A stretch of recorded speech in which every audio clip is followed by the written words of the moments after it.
Hello everyone, welcome to our show. This is Bobo speaking. Recently, there are many celebrities spreading false info about China, so I decided to use both English and Chinese subtitles in this episode and upload the video to YouTube. This is a voice from original Chinese who was born in 1990s. I'm not communist, nor do I work for Chinese government.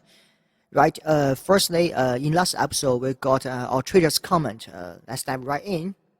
This guy said, your country, 你们国家, this baffles me. A foreigner watched my video and left a comment in Chinese. Seriously, it's very infuriating. He began to question the extra death penalty posed by Chinese government and end up with a personal attack against me.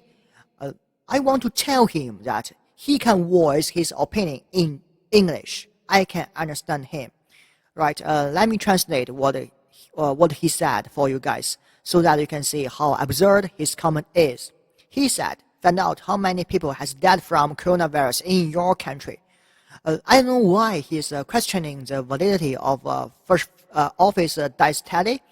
If you have any evidence can prove the death tally is wrong, please show me. I'd like to review it on my show. To be honest, I don't care for your personal attacks. But how dare you attack my beloved country without any evidence? I despise those who went abroad and forgot where they come from. How audacity you have throwing out a baseless accusation around, thinking you are making a righteous move. That's all I want to say about his comment. Right, let's move on new topic and just watch two videos firstly.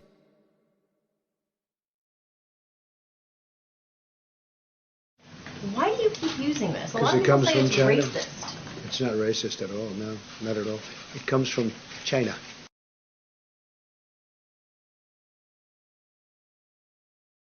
I will only say to the president, I don't understand. And I think there are millions and tens of millions of Americans who don't understand what you are doing right now. You are watching and waiting and missing every chance to be bold and to act to protect our nation.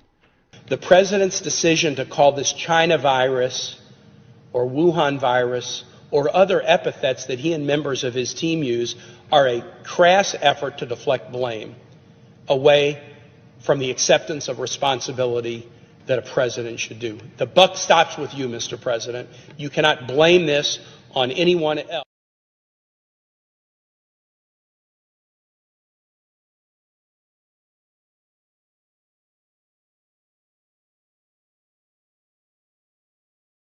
This is a time not for divisiveness. It's a time for us to come together and to support the residents of our city and not make people feel excluded. So sadly, this continues to be a problem where the president continues to stand by his messaging around his labeling of the coronavirus, and we want to make it clear that that is not something that's acceptable or tolerated here in San Francisco. The pandemic of influenza in 2009 originated in North America. We didn't call it the North American flu. Viruses know no borders, and they don't care your ethnicity, the color of your skin, or how much money you have in the bank. So it's really important that we be careful in the language we use, lest it lead to profiling of individuals associated with the virus. This is just something we need to all avoid. The pandemic of influenza in 2009 originated in North America. We didn't call it the North American flu. So it's very important that we have the same approach when it comes to other viruses to avoid that. We ask for that to be the intent that everybody has. This is a time for solidarity. This is a time for facts. This is a time to move forward together to fight this virus together. There is no blame in this. All that we need now is to be able to identify the things we need to do to move forward quickly, with speed, with certainty, and to avoid any indication of ethnic or other associations of this virus. All right, welcome back. There are many reports about patient zero online. I don't want to dwell on who was first patient or where the virus came from. The origin of virus is a myth all the info about origin is heresy with no concrete evidence backing them up.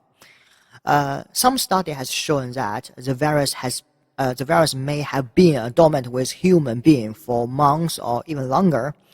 What I want to discuss is Trump's public claim that the virus is come from China or Wuhan. As we know, the first outbreak happened in Wuhan, but that doesn't mean the virus came from China. As the President of the United States, Trump should not publicly declare the coronavirus is a Chinese virus.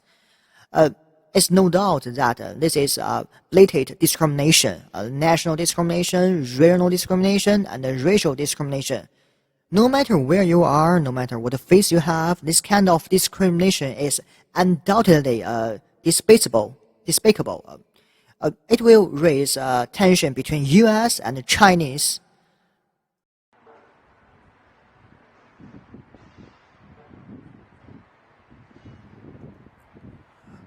However, the good news is the Chinese government had announced that there has been so many improvements in Wuhan that the lockdown will be lifted just in a couple of days' time. Just imagine a few weeks later, we start to discriminating against Americans and hold a press comment like we will do everything to make sure Chinese people keep away from American virus. The American virus? Yes, that's how it works, right? You name it after where it is. Shall we do that? We China have a proverb, 己所不欲，勿施于人, meaning treat others like what you want to be treated.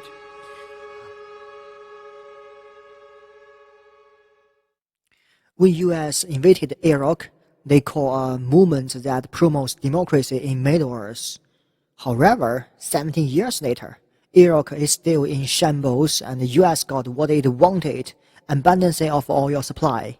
So, by same logic, we should call all invasion as U.S. invasion from now on.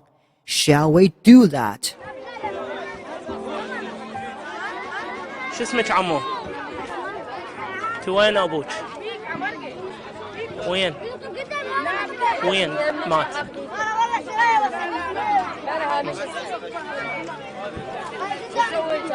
شنو متريقة متغدية متعشية؟ احكي لا تعال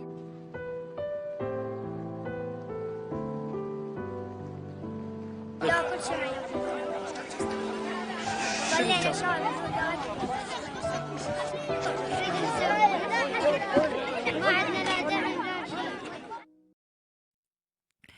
I don't think Donald Trump is a president material. He is more like a talk show host, just like me, because he is quite a big mouth. Yes, I call this IBM, international big mouth. He speaks without thinking. Unlike me, his world carry weight thinks he is a president of the richest nation in the world. As a Chinese, Trump has offended me. He owes apology to more than 1.4 billion Chinese people. He owes apology to the People's Republic of China. Everyone pays retribution eventually. You made your own bed, now lie in it. I think we have to do something to stop this discrimination. If the United government doesn't pay retribution, they will send a bad example and many countries will follow suit. Because the cost of spreading hostility is far less than declining war on virus. As a result of accusation, people from other parts of the world will begrudge of Chinese. It will lead to Chinese export demise. I wonder what will happen if Chinese government stop exporting medicine to U.S. to fight back. Or we can sue Trump defamation. No matter the cost, we demand an official apology. We want to make a stance. Chinese government should stand their ground firmly and protect against the discrimination. We forbid anyone to slander my beloved nation, otherwise they will suffer consequence. I'm not a racist. I don't want to cause conflict, but it always rear its ugly hand. No matter how much we want to avoid it, This is the stance of an original Chinese who was born in 1990s. That's all I want to talk in this episode, and welcome to scan our QR code, I think here or there, I'm not sure. And thanks for watching. See you next time. Bye bye. As we know, there are two parts of Donald Trump's brain, left part and the right part. In left part, there's nothing right. In right part, there's nothing left.